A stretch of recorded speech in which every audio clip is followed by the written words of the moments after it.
Supreme কোর্টে থাপ্পড় খেলো এবার নির্বাচন কমিশনকে স্পষ্ট নির্দেশ দেওয়া হচ্ছে সুপ্রিম কোর্টের তরফ থেকে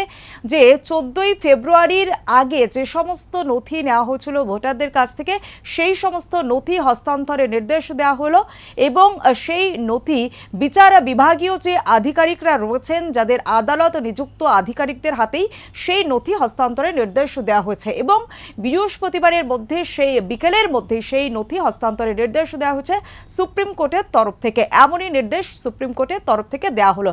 এবং যে সমস্ত নথি আপলোড করা হয়নি নির্বাচন কমিশনের যে পোর্টাল রয়েছে যে সমস্ত নথি আপলোড করা হয়নি সেই সমস্ত নথি ইয়ারোদের কিন্তু আদালত নিযুক্ত যে জুডিশিয়ারি আধিকারিকরা রয়েছেন এখন তারা যারা তথ্য স্ক্রুটিনি করবেন তাদের হাতেই সেই সমস্ত নথি হস্তান্তরের নির্দেশ দেওয়া হলো সুপ্রিম কোর্টের তরফ থেকে। এবং এখানেই যে কথা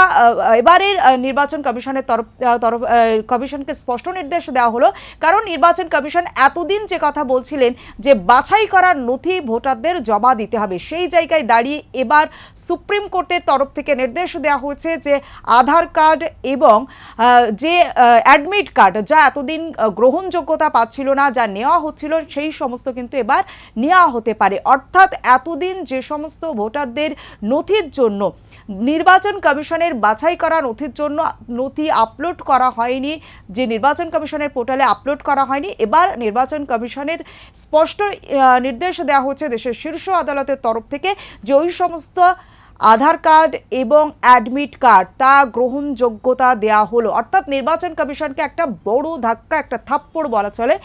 সুপ্রিম কোর্টের তরফ থেকে দেওয়া হয়েছে। কেননা এতদিন পর্যন্ত যে ভোটাররা রয়েছেন তাদের ভবিষ্যৎ অন্ধকারে, তারা কিন্তু এক আশঙ্কায় ছিল যে চূড়ান্ত যে ভোটার তালিকা সেখানে তারা নাম নথিভুক্ত করাতে তারা পারবে কিনা তা নিয়ে তাদের মধ্যে সংশয় ছিল। তবে নির্বাচন কমিশনের সেই নির্দেশ এবার সুপ্রিম কোর্টের তরফ থেকে স্পষ্টভাবেই বলা হয়েছে যে আধার কার্ড এবং অ্যাডমিট কার্ড নেওয়া হবে। ফলে ভোটারদের যে সংশয় ছিল সেই সংশয় কিন্তু দূর হলো। অর্থাৎ বলা চলে যে ভোটারদের আমরা যে দেখেছি যে শুনানি পর্বে যেভাবে নথি নিয়ে তাদেরকে হয়রানি হতে হচ্ছিল ভোটারদের, সেই জায়গায় দাঁড়িয়ে দেশের শীর্ষ আদালতের এই যে নির্দেশিকা নির্বাচন কমিশনকে দেওয়া হচ্ছে সেক্ষেত্রে একটা বড় জয় বলা চলে। তবে এবারের এসআইআর প্রক্রিয়ায় বঙ্গে যে ছবি দেখা যাচ্ছে তা কার্যত নজিরবিহীন। কেননা এসআইআর প্রক্রিয়ায় 28 তারিখ চূড়ান্ত ভোটার তালিকা প্রকাশ করা হবে এবং এই চূড়ান্ত ভোটার তালিকার ক্ষেত্রে তারপরেই কিন্তু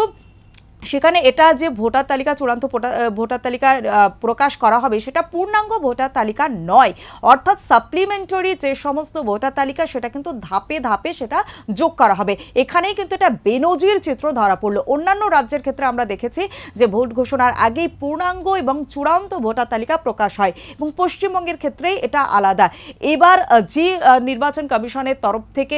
নির্বাচন কমিশনকে যে নির্দেশিকা সুপ্রিম কোর্টের তরফে দেওয়া হয়েছে যে এবারে আধার কার্ড এবং অ্যাডমিট কার্ড তা মান্যতা পাচ্ছে, স্বাভাবিকভাবেই পশ্চিমবঙ্গে যে ভোটাররা রয়েছেন যারা এতদিন ধরে তারা আশঙ্কায় ভুগছিলেন কারণ নির্বাচন কমিশনের বাছাই করা নথি কেবলমাত্র আপলোড করা হচ্ছিল, সেই জায়গায় দাঁড়িয়ে এটা একটা বড় জয় বলা চলে এবং বৃহস্পতিবার বিকেলের মধ্যেই সেই সমস্ত ইয়ারোদের সমস্ত নথি কিন্তু আদালত নিযুক্ত আধিকারিকদের কাছেই জমা দিতে হবে, এমনটাই কিন্তু নির্দেশ দেওয়া হয়েছে সুপ্রিম কোর্টের তরফ থেকে। অর্থাৎ এসআইআর প্রক্রিয়ায় কি কি নির্দেশিকা আমরা দেখেছি একের পর এক সুপ্রিম কোর্টের নির্দেশ দেওয়া হচ্ছে, সেই মতোই নির্দেশিকা কিন্তু আসছে ধাপে ধাপে, সেই প্রক্রিয়া চলছে। অর্থাৎ 28 তারিখ চূড়ান্ত যে ভোটার তালিকা বেরোবে, তারপরে সাপ্লিমেন্টারি ধাপে ধাপে যুক্ত হবে। এখনো পর্যন্ত কিন্তু বঙ্গের এসআইআর প্রক্রিয়া নিয়ে এই সমস্ত তথ্য সামনে আসছে, আর প্রতিদিন যে সমস্ত তথ্য সামনে আসে এবং যে সমস্ত খবরাখবর আপনাদের কিন্তু প্রতিদিন আমরা দিতে থাকি, তার জন্য অবশ্যই আপনাদের নজর রাখতে হবে ট্রুথ অফ বেঙ্গলে।